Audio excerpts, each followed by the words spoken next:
Racist MAGA podcaster Steve Bannon cannot wait to escalate the rift between MAGA and Elon Musk. And it's unfortunate that things have escalated the way that they have escalated, but we'll see. Hopefully I'm reinstated and hopefully I'm remonetized. I think escalation's good. We get down to it. Remember, they're the ones backpedaling. And like I said, when an enemy's in retreat, fix bayonets and pursue. Laura, where do we go to get you on? When I say it's unfortunate that things have escalated, it's unfortunate that the MAGA base has had to sustain abuse from the richest man in the world, being called retards and saying, F you in the face. Okay, so I just think that I think it's time. Why? But no, hey, hold it.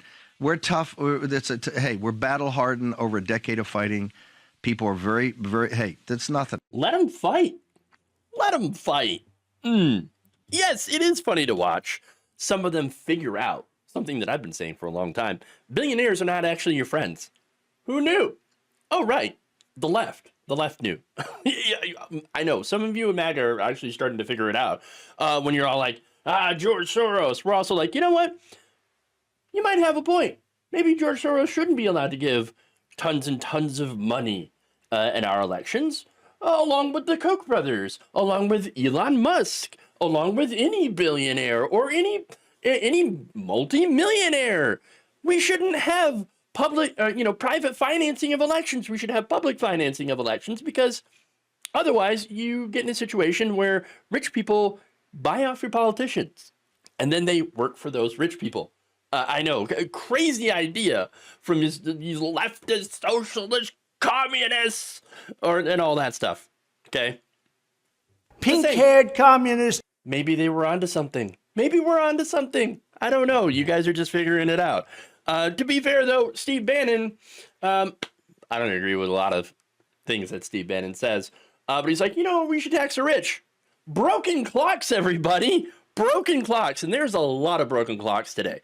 All right? A lot of broken clocks. Now, that said, Bannon, getting back to him, he said, if your enemy is in retreat, fix bayonets. Wait, who's the enemy here? A South African immigrant billionaire and the richest man in the world. Yes, they're so close. They're so close. But of course, as always, they're so far. Okay, they're so close, but so far away. All right, because at the end of the day, their entire argument that they're having with Musk is based on like racist stuff. So, sad. The Republican Party's racist. At the end of the day. Look, the only reason that they're angry at Elon Musk, remember, is because he wants more immigration. But the reason that Musk wants more immigration is not because, immigrants, they bring a lot of stuff into the United States, a lot of positive things. Like, that's what the left believes, okay? Because it's true. Immigration actually does help. More diversity is good for a country. I know, crazy, right? Just whole leftist ideals, right? So insane.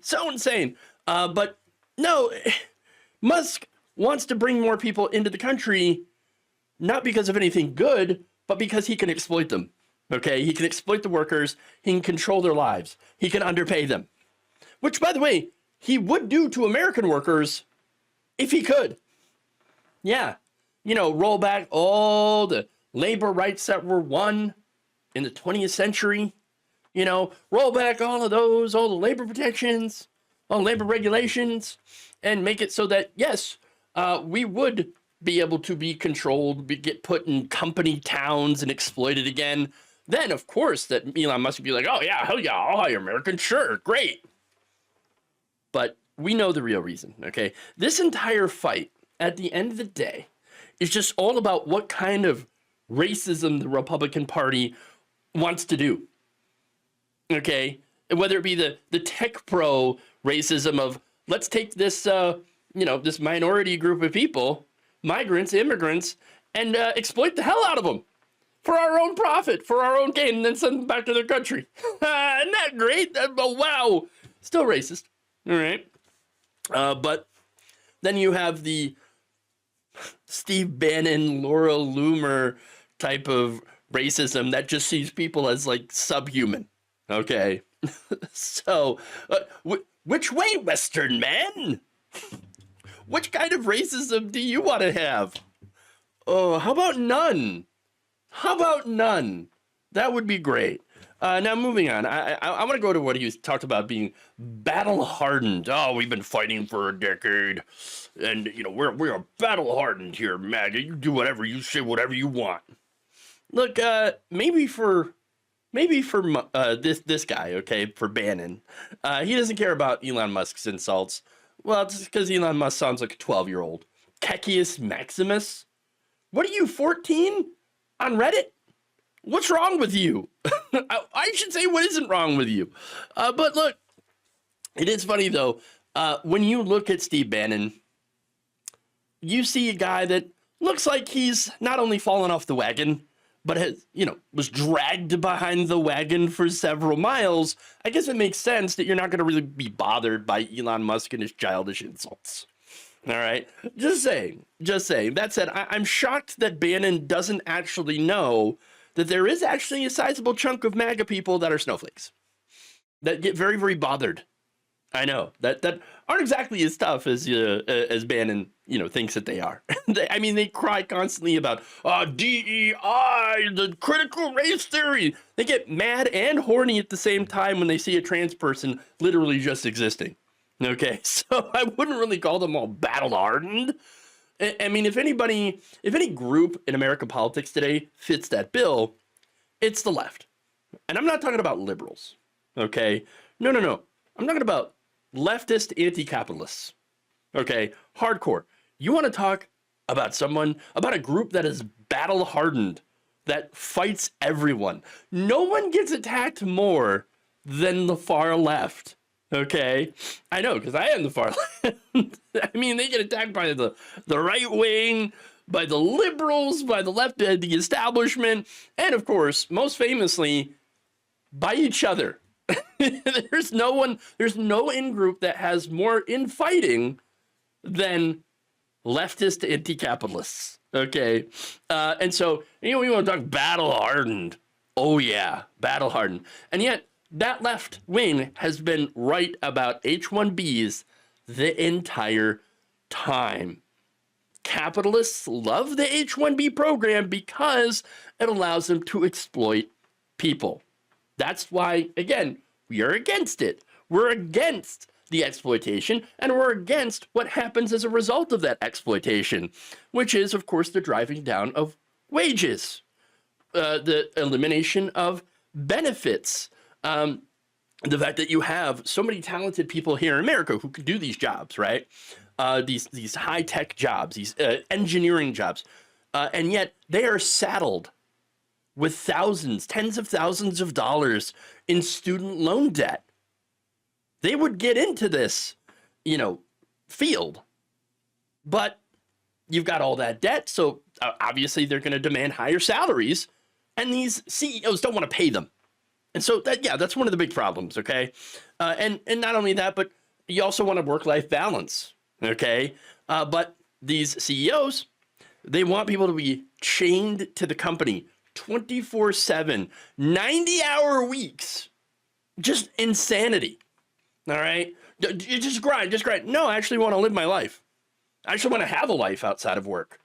Like, are you insane? You want to spend all your time at work grinding for some capitalist to come and take most of your labor? Most of the results? No, nobody wants to do that. All right. So that's why they love it. And that's why the left hates it. All right. And now racists, of course, are only against the H-1B because brown people bad or something. And so that's the explanation here. This is the battle that is going on in this country, mainly in the Republican Party. But of course, everybody, since the right wing is kind of turning in on itself right now, everybody's got to weigh in. All right. Now, Donald Trump, he also weighed in. He took Elon Musk's side, which is not surprising, right? Because he's always going to take the side of the business owner who likes exploiting labor, because that's what he is and that's what he does. All right. Now, that said, Trump, a lot of people were surprised, going, wait a minute, didn't he curtail the H-1B program when he was president before? Why wouldn't he want to get rid of it? Well, here's the thing, right? Trump is an old school racist. He's old school because he's ignorant and refuses to learn anything, right? But at the end of the day, his primary concern is always going to be, how do I make more money for myself? He's not a racist ideologue. He is not like Steve Bannon. He is not like Ann Coulter or Laura Loomer. He's not like any of these ghouls. He's his own type of ghoul. He uses racism to help him make money, underpays black people, denies them, the chance to live in his hotels, or, his all that stuff, right? Or his condos, all that stuff, right? But at the end of the day, he's not really wedded to any ideology other than whatever helps Donald Trump. So this fight in the Republicans' party between Musk, Trump, and the racist right, I don't think it's going to end anytime soon, okay? And it's because Donald Trump, like I said, doesn't really have any core ideology, so he's going to go with whatever helps him most, much to the chagrin of people who actually are ideologues. Now, that said, over the next 4 years, I think it's probably going to, these fights are going to pop up again whenever you have an issue of labor, because there is a section of MAGA that is actually like, hey, let's hire American, let's buy American. I thought this whole thing was supposed to be America first and not other countries first. And what are these, corporations, you can call them woke corporations or what, I don't give a damn, right? You fake woke corporations actually, but oh my God, what are these CEOs doing? What are they doing? They're hurting the American worker. Yeah, well, we know because they've been doing it all along, and they've been distracting you with racist wedge issues as well as issues related to like trans people and stuff to distract you from the fact that they are robbing the American worker, robbing the American taxpayer, and doing everything they can to destroy the American labor movement, which actually is responsible for giving us so many of the rights that these capitalists are now using foreign labor to try to do an end run around. So that's the reality, okay? Whenever you have this issue of labor exploitation, visa programs, immigration, whatever, just remember that those through lines exist. They're there, and they're actually quite important when you look at what's really happening.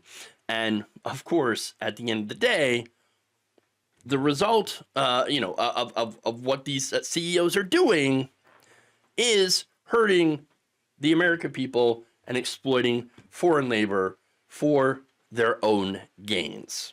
Thank you for watching. If you enjoyed this video, please like, share, subscribe, hit the bell icon in order to get notified whenever a new video is released. And if you want to support independent, progressive media through this difficult time where it seems like everybody is shutting down, you can become a member on our YouTube page, you can become a subscriber on Facebook, or you can go to my Patreon. It's patreon.com/Jeff Waldorf. Thank you.